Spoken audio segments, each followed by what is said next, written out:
आपण मानको समस्त को मोर नमस्कार। मु पार्ट 2 वीडियो सहित आपण मानको आछि। आइरे दुई प्रकार केमिकल कंपाउंड नोबिलिटिन आउ टेंजेटिन बोली दुईटा जो केमिकल कंपाउंड अछि एटा ब्रेन सेल्स को नो डैमेज करिके ब्रेन को भलो भाबरे काम करिवारे सहाय्य करिथाय। आमो ब्रेन सेल्स रो लाइफ टाइम होची 150 वर्ष। एही 150 वर्ष रे सर्वसाधारणतः ब्रेन सेल्स टा केबे भी डैमेज हबो नै बोले मरिबोनी। मने कर मरि गले आउ थरे पुनर्जन्म भी आउ हबो नै बोले आइरे अल्जीमर आउ पार्किंसंस ई दुईटा डिजीज रो भी हमको बाहर को आनी थाए एही राम फलटा। आइरे नेपिलिजिन बोली जोड़ा अच्छी सेटा हमरो नर्व सिस्टम को आउ हमरो ब्रेन को बहुत भल काम करबा को सहाय्य करथाए। एई विषय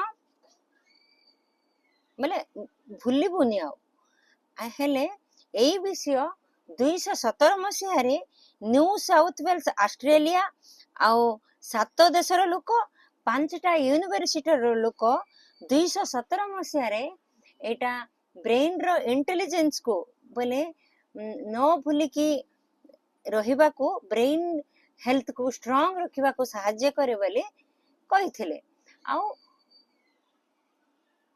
एतिकी रे मु एही रामफल विषय कहि कि तो मु विदाय नउनी।